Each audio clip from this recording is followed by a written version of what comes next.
ನಮಸ್ಕಾರ ಸ್ನೇಹಿತರೆ, ಇತ್ತೀಚಿನ ದಿನಗಳಲ್ಲಿ ಬಹಳಷ್ಟು ಸದ್ದು ಮಾಡಿರುವಂತಹ ಒಂದು ಸಿನಿಮಾ ಅಂತ ಹೇಳಿದ್ರೆ ಚಾವಾ. ಈ ಚಾವಾ ಸಿನಿಮಾದ ಕತೆ ನಿಮ್ಗೆ ಈಗಾಗಲೇ ಗೊತ್ತಿರ್ತದೆ.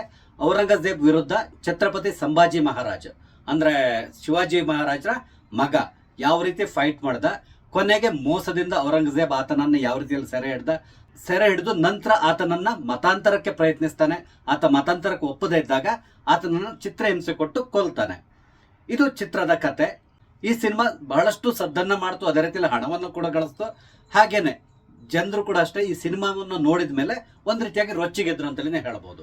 ಅಂದ್ರೆ ಔರಂಗಜೇಬ್ ಮಾಡಿರುವಂತ ಕೃತ್ಯ ಇದೆಯಲ್ಲ, ಆ ಕೃತ್ಯಗಳನ್ನ ನೋಡಿ ಬಹಳಷ್ಟು ಬೇಸರ ಪಟ್ಕೊಂಡ್ರು. ಬಹಳಷ್ಟು ಜನ ಆ ಸಿನಿಮಾ ಥಿಯೇಟರ್ ಹೊರಗಡೆ ಬರುವಾಗ ಹತ್ಕೊಂಡು ಬಂದಿದ್ದನ್ನ ಕೂಡ ನಾನು ನೋಡಿದ್ದೇನೆ.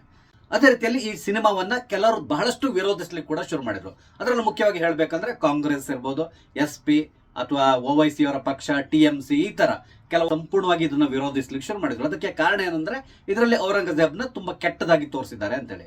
ಹಿಸ್ಟ್ರಿಯಲ್ಲಿ ಏನೆಲ್ಲ ಹೇಳಿದ್ದಾರೆ ಅನ್ನೋದು ನಿಮ್ಗೆ ತುಂಬಾ ಚೆನ್ನಾಗಿ ಗೊತ್ತಿದೆ. ಅದ್ರ ಬಗ್ಗೆ ಪುನಃ ನಾನು ಹೇಳಲಿಕ್ಕೆ ಹೋಗಲ್ಲ. ಈಗ ಸಿನಿಮಾಗೆ ಸಂಬಂಧಪಟ್ಟಂತೆ ಇನ್ನೊಂದು ಸುದ್ದಿ ಬಂದಿದೆ, ಅದ್ರ ಬಗ್ಗೆ ನಾನು ನಿಮ್ ಜೊತೆ ವಿವರಿಸ್ತಾ ಇದ್ದೇನೆ. ಸ್ನೇಹಿತರೆ, ನಿಮ್ಮೆಲ್ಲರನ್ನು ಕಾಫಿ ಆಯ್ತಾ ಯೂಟ್ಯೂಬ್ ಚಾನಲ್ಗೆ ಸ್ವಾಗತಿಸ್ತಾ ಇದ್ದೇನೆ. ಸ್ನೇಹಿತರೆ, ಚಾವಾ ಸಿನಿಮಾ ಮಾಡಿರುವಂತಹ ಸದ್ದು ಗದ್ದಲ ಎಲ್ಲದೂ ಗೊತ್ತಿದೆ. ಇದರ ಫಲಶ್ರುತಿಯಾಗಿ ಸಂಭಾಜಿನಗರದಲ್ಲಿರುವಂತಹ ಔರಂಗಜೇಬ್ನ ಗೋರಿ ಏನಿದೆ ಅದನ್ನ ಕಿತ್ತು ಬಿಸಾಡಿ ಅಂತ ಹೇಳ್ಕೊಂಡು ಒಂದು ಪ್ರೊಟೆಸ್ಟ್ ಕೂಡ ಈಗಾಗಲೇ ಪ್ರಾರಂಭ ಆಗಿದೆ. ಅದಕ್ಕೆ ಸಂಬಂಧಪಟ್ಟಂತೆ ನಾಗಪುರದಲ್ಲಿ ಒಂದು ಗಲಾಭೆ ಕೂಡ ನಡೆದಿದೆ. ಇದೆಲ್ಲವೂ ನಿಮ್ಗೆ ಗೊತ್ತಿರುವಂತಹದ್ದು. ಈಗ ಏನಾಗಿದೆ ಅಂದ್ರೆ NDA ಸರ್ಕಾರ ಅಂದ್ರೆ ನರೇಂದ್ರ ಮೋದಿ ಅವರು ಒಂದು ವಿಶೇಷವಾದ ಪ್ರದರ್ಶನವನ್ನ ಏರ್ಪಡಿಸ್ತಾ ಇದ್ದಾರೆ.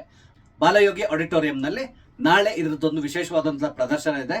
ಎಲ್ಲಾ MP ಗಳನ್ನ ಇವರು ಈ ಚಿತ್ರ ಪ್ರದರ್ಶನಕ್ಕೆ ಕರೆದಿದ್ದಾರೆ. ಮೋದಿ ಮತ್ತು ಅವರ ಸಂಪುಟದ ಎಲ್ಲರೂ ಅಟೆಂಡ್ ಮಾಡ್ತಾ ಇದ್ದಾರೆ. ಅದ್ರ ಜೊತೆ ಉಳಿದಂತ ಎಲ್ಲಾ MP ಗಳನ್ನ ಕೂಡ ಇವರು ಈ ಸಿನಿಮಾ ವೀಕ್ಷಣೆಗೆ ಆಹ್ವಾನ ಕೊಟ್ಟಿದ್ದಾರೆ.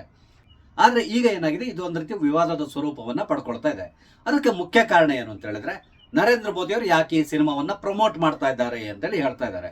ಇದ್ರ ಜೊತೆ ಇನ್ನೊಂದು ವಿಷಯ ಏನು ಅಂತ ಹೇಳಿದ್ರೆ, ಆಗ್ಲೇ ಹೇಳಿದ್ನಲ್ಲ, ವಿರೋಧ ಪಕ್ಷದವರು ಯಾವಾಗ್ಲೂ ಅಷ್ಟೇ ಒಂದು ಸಮುದಾಯದವ್ರನ್ನ ಓಲೈಕೆ ಮಾಡ್ಕೊಂಡೇ ಬರುವಂತವ್ರು. ಹಾಗಾಗಿ ಅವರು ಸುತರಾಮ್ ಈ ಸಿನಿಮಾ ನೋಡ್ಲಿಕ್ಕೆ ಹೋಗೋದಿಲ್ಲ. ಅದಕ್ಕೆ ಬದಲಾಗಿ ನರೇಂದ್ರ ಮೋದಿ ಅವರು ಯಾಕೆ ಸಿನಿಮಾವನ್ನ ಪ್ರಮೋಟ್ ಮಾಡ್ತಾ ಇದ್ದಾರೆ ಅಂತ ಹೇಳಿ ಹೇಳ್ತಾ ಇದ್ದಾರೆ.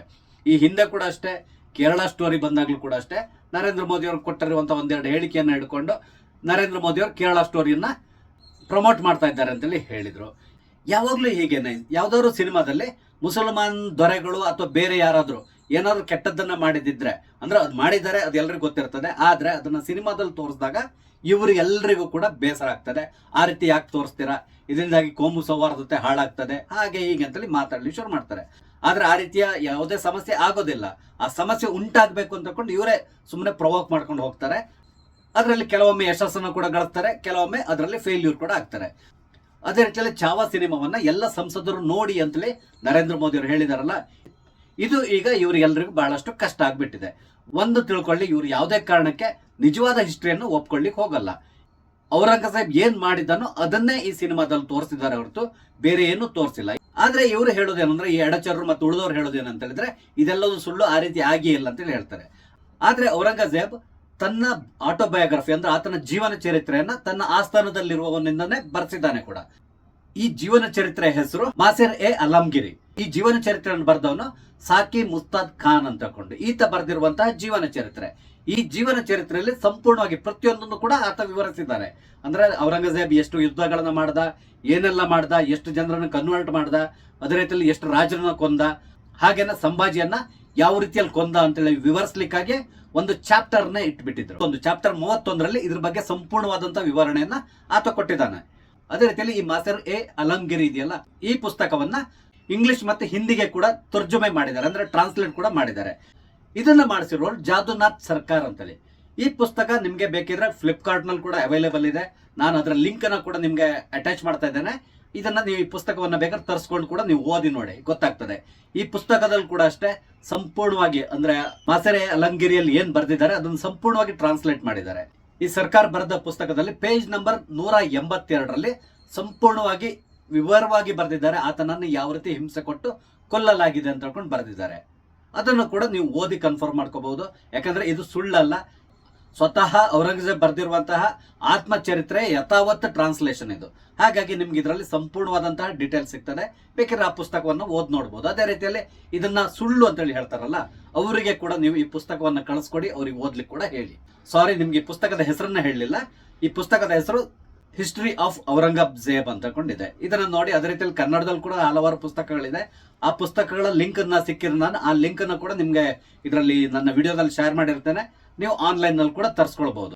ನೋಡಿ, ಇಷ್ಟೊಂದು ಡೀಟೇಲ್ಸ್ ಅಂದ್ರೆ ಪುಸ್ತಕಗಳೇ ಇದ್ರ ಬಗ್ಗೆ ಇರುವಾಗ ಆ ಪುಸ್ತಕದಲ್ಲಿ ಇರುವಂತಹ ವಿಷಯವನ್ನು ಕೂಡ ಇವರು ಒಪ್ಕೊಳ್ಳಿ ತಯಾರಿಲ್ಲ. ಕೇವಲ ಔರಂಗಜೇಬ್ ಮಾತ್ರ ಅಲ್ಲ, ತನ್ನ ಆತ್ಮಚರಿತ್ರೆಯನ್ನು ಬರೆಸಿರೋದು ಅಕ್ಬರ್ ಕೂಡ ಬರ್ಸಿದ್ದಾನೆ, ಬಾಬರ್ ಕೂಡ ಬರ್ಸಿದ್ದಾನೆ, ಎಲ್ಲರೂ ಕೂಡ ಬರ್ಸಿದ್ದಾರೆ. ಎಷ್ಟು ದೇವಸ್ಥಾನಗಳನ್ನ ಒಡೆದು ಅದರಲ್ಲಿ ಮಸೀದಿಯನ್ನ ಕಟ್ಟಿದ್ರು, ಅದೇ ರೀತಿಯಲ್ಲಿ ಮತಾಂತರವನ್ನ ಯಾವ ರೀತಿ ಮಾಡ್ತಾ ಇದ್ರು, ಮತಾಂತರ ಆಗಿಲ್ಲ ಅಂದ್ರೆ ಯಾವ ರೀತಿ ಅವ್ರನ್ನ ಹಿಂಸೆ ಕೊಡ್ತಾ ಇದ್ರು, ಪ್ರತಿಯೊಂದು ಕೂಡ ಡೀಟೇಲ್ ಆಗಿ ಬರ್ದಿದ್ದಾರೆ. ಯಾಕಂದ್ರೆ ಅವ್ರಿಗೆ ಅದು ಒಂದ್ ರೀತಿ ಹೆಮ್ಮೆಯ ವಿಷಯವಾಗಿತ್ತು, ಹಾಗಾಗಿ ಅವರು ಹೆಮ್ಮೆಯಲ್ಲಿ ಬರ್ಕೊಂಡಿದ್ದಾರೆ. ಆದ್ರೆ ಇದನ್ನ ನಮ್ಮವ್ರಿಗೆ ಒಪ್ಕೊಳ್ಳಿ ತಯಾರಿಲ್ಲ.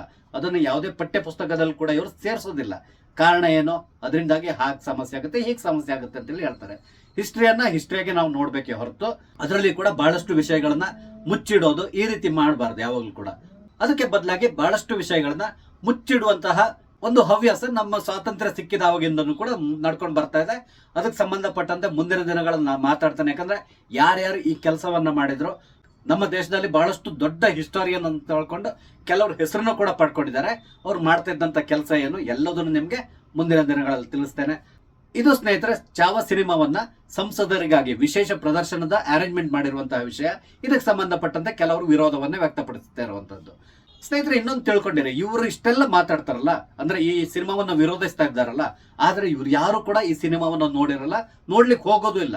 ಆದ್ರೆ ಅದನ್ನ ಬೈತಾ ಇರ್ತಾರೆ, ತೆಗಳ್ತಾನೆ ಇರ್ತಾರೆ. ಯಾವುದಕ್ಕೂ ಕೂಡ ನಾವು ಒಮ್ಮೆ ನೋಡ್ಬೇಕು ಅಥವಾ ಆ ಪುಸ್ತಕಗಳನ್ನ ಓದ್ಬೇಕು. ಓದಿದ ಮೇಲೆ ನಾವು ಅದ್ರ ಬಗ್ಗೆ ನಿರ್ಧಾರವನ್ನು ತಗೊಳ್ಬೇಕಾಗ್ತದೆ, ಹೌದಾ ಸುಳ್ಳ ಅಂತ ಹೇಳ್ಕೊಂಡು. ಅದಕ್ಕೆ ಬದಲಾಗಿ ಏನನ್ನು ನೋಡ್ದೇನೆ ಓದದೇನೆ ಈ ರೀತಿಯಾದಂತಹ ಬಿಹೇವಿಯರ್ ಮಾಡೋದು ನಮ್ಗೆ ಅಭ್ಯಾಸ ಆಗಿ ಹೋಗ್ಬಿಟ್ಟಿದೆ. ಸ್ನೇಹಿತರೆ, ನಾನು ಹಂಚಿಕೊಂಡಂತ ವಿಷಯ ನಿಮ್ಗೆ ಇಷ್ಟ ಆದ್ರೆ ಲೈಕ್ ಮಾಡಿ, ಹಾಗೆ ಬೇರೆಯವ್ರಿಗೆ ಶೇರ್ ಮಾಡಿ, ಹಾಗೆ ದಯವಿಟ್ಟು ನನ್ನ ಚಾನಲ್ ಸಬ್ಸ್ಕ್ರೈಬ್ ಮಾಡಿ. ನಮಸ್ತೆ, ಜೈ ಹಿಂದ್.